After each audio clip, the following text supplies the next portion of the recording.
Wall Radio, Hudson Valley's hometown station, and playing the greatest hits. And I love when we bring artists to our hometown, and this is an honor for me. And our friends at City Winery Hudson Valley are presenting tomorrow night. We are bringing to the stage singer-songwriter Anders Osborne, and Anders is on the phone with me, getting ready to hop on a plane. And you're coming to City Winery tomorrow night. The doors open at 6 o'clock. Showtime is at 8 o'clock. So welcome to my show. I appreciate your time today, Anders. Oh, bless you. Thank you so much for having me. My pleasure. My pleasure. So you're going to be performing tomorrow night. You're bringing the band, right, and Adam to the stage. Have you ever played at City Winery before? I have. I played there once before. It's probably a couple of years. Well, yeah, about 2 years ago, maybe, something like that, year and a half.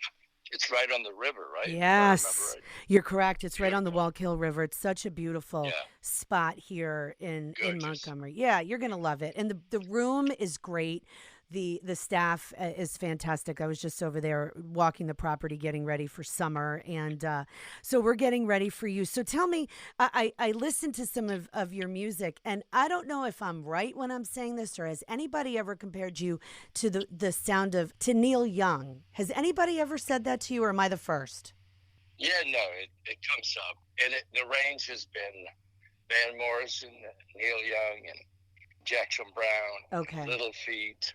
Pretty natural since that's a lot of what I listened to when I was younger. So When you picked up your guitar for the first time, how old were you?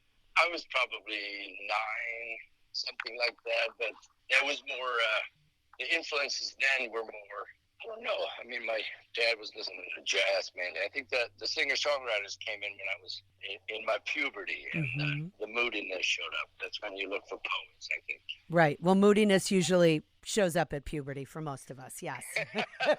So that's really cool. And then you took it through middle school into high school. Were you part of your high school band, Anders? We started our own band, and then Mm-hmm. I switched to drums for a few years, drumming behind another singer-songwriter. And he was actually the guy that introduced me to more of these, the West Coast scene, the South Los Angeles, South California, the Neil and Jackson Brown and all the Eagles, all that stuff. And then I switched back, in probably 16, 17, I went back to guitar and writing my own stuff more and more. Yeah. Wow. So young, and you have such a passion for it. Now you reside and originally from Louisiana? Okay, yeah, so Yeah. I'm in New Orleans, which is right on Lake Pontchartrain. Beautiful spot. Well, Yeah. we're going to bring you north to New York to perform at City Winery Hudson Valley. And we are giving away a couple of pairs of tickets at wallradio.com.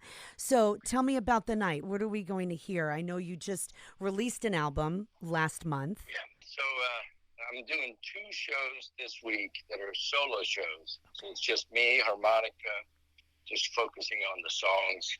And I'm going to do a lot of songs from the latest records called Picasso's Villa. Yeah. And I'll play that more intimately without the band. And these are the only 2 shows that I'm going to do solo this year. So I'm super excited to be able to have a more intimate conversation with the audience. Yeah, and that's a great place, City Winery in Montgomery, Yeah. to be able It's to do lovely. that. Oh, definitely. So I know you're busy. I know you got to get going, but let me ask you a couple personal questions because I always like to Yeah. know. So it's unrelated.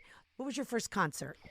Oh, Mm. it might have been, maybe it was the Rolling Stones, Yeah. 1980. No, Oh, there must have been something before that. There was something in 79 that I can't remember who it was, so it must not have made an impression on it. But the first really big concert, I believe that was the Rolling Stones World Tour 1981. very Right? cool. Yeah, that's awesome. That is so cool. Mine was not. It was, I wish mine was. I mean, I went with a bunch of girlfriends. We went to go see Rush. Don't ask. I can't tell. Oh, Yeah, I know. It's amazing, and it's just so cool because it's like, what does that look like now for us? Yeah, What yeah, concerts, who do we go and see? And, it's your living, but sometimes you need to take a break and enjoy and rest and enjoy the inspiration of what's in your beautiful industry of music. And I appreciate you, my friend. Thank you for oh, who's that? Who's in the background? No, it's just a dog. Is It's it? not mine. Oh, It's across the street. I'm walking in the park right by my house. when you walk, Anders, is this where you get inspired for music writing? The inspiration comes, I think, from a little bit everywhere. But I just sit down and wait, and start writing and stuff. Really, that I wait for something. But I like the walking. It creates, I don't know, it stimulates both sides of the brain. So I can be pretty in the flow, walking or swimming or something. In the flow. All right. Listen, one more thing. One more thing. How's the weather in New Orleans? Is it nice and hot and humid yet? Yep, it's about 89, 90. It's muggy, overcast, and sticky. That stickiness will be coming our way relatively soon within the next couple of months. But you're coming tomorrow night. So we're looking forward for you, Anders Osborne. My pleasure. Thank you for taking time to talk with me today. And we'll see you tomorrow night at City Winery. Okay, my friend, thank you. And there he goes, Anders Osborne. What a treat. And it's not very often I get to have the honors of talking to our musicians that come here to the Hudson Valley. Back with more on the Hudson Valley's hometown station, Wall Radio.